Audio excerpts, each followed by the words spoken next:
ನಮಸ್ಕಾರ ವೀಕ್ಷಕರೇ, ನಮ್ಮ ಯೂಟ್ಯೂಬ್ ಚಾನಲ್ಗೆ ನಿಮಗೆಲ್ಲ ಸುಸ್ವಾಗತ. ಇಂದು ನಾವು ಮಂತ್ರಾಲಯದ ಬಗ್ಗೆ ಸಂಪೂರ್ಣವಾಗಿ ತಿಳಿದುಕೊಳ್ಳೋಣ. ಅದಕ್ಕೂ ಮೊದಲು ನಮ್ಮ ಯೂಟ್ಯೂಬ್ ಚಾನಲನ್ನು ಸಬ್ಸ್ಕ್ರೈಬ್ ಮಾಡಿಕೊಳ್ಳಿ. ಮೊದಲು ಇದಕ್ಕೆ ಮಂಚಾಲೆ ಎಂಬ ಹೆಸರಿತ್ತು. ಬಹುಶಃ ಇಲ್ಲಿಯ ಅಧಿದೇವತೆ ಮಂಚಾಲಾಂಬಿಕೆ ಆದುದರಿಂದ ಈ ಹೆಸರು ಬಂದಿರಬಹುದು ಎಂದು ನಂಬಲಾಗಿದೆ.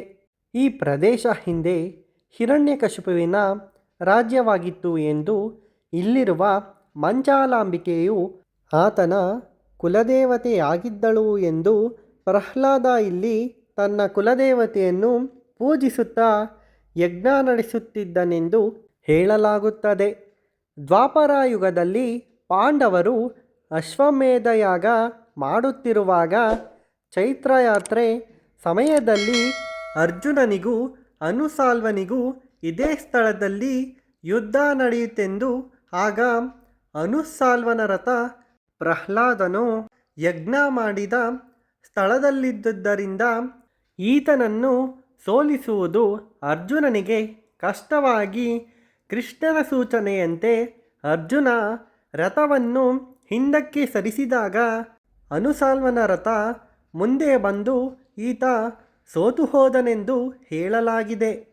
ಈ ಕಾರಣದಿಂದ ಇದು ವಿಜಯದ ಸ್ಥಾನವೆಂದು ಪ್ರಸಿದ್ಧವಾಗಿದೆ.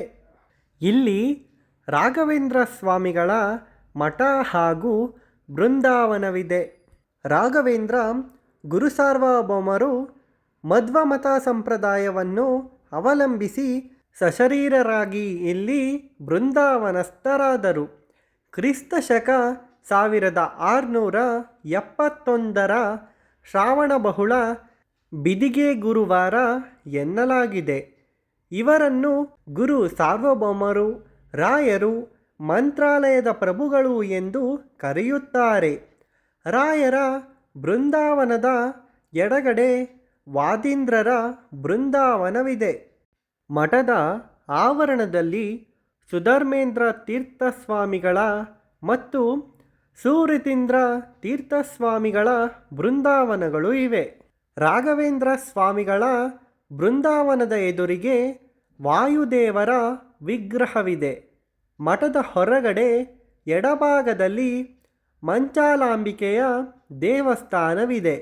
ಈ ಗ್ರಾಮ ರಾಯರ ನೆಲೆಸುವಿಕೆಯಿಂದ ಪುಣ್ಯಕ್ಷೇತ್ರ ಎನಿಸಿದೆ.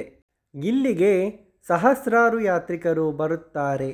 ಭಕ್ತಾದಿಗಳು ತುಂಗಾಭದ್ರಾ ನದಿಯಲ್ಲಿ ಮಿಂದು ರಾಯರ ಸೇವೆಗೈದು ತಮ್ಮ ಇಷ್ಟಾರ್ಥಗಳನ್ನು ಪಡೆದುಕೊಳ್ಳುತ್ತಾರೆ.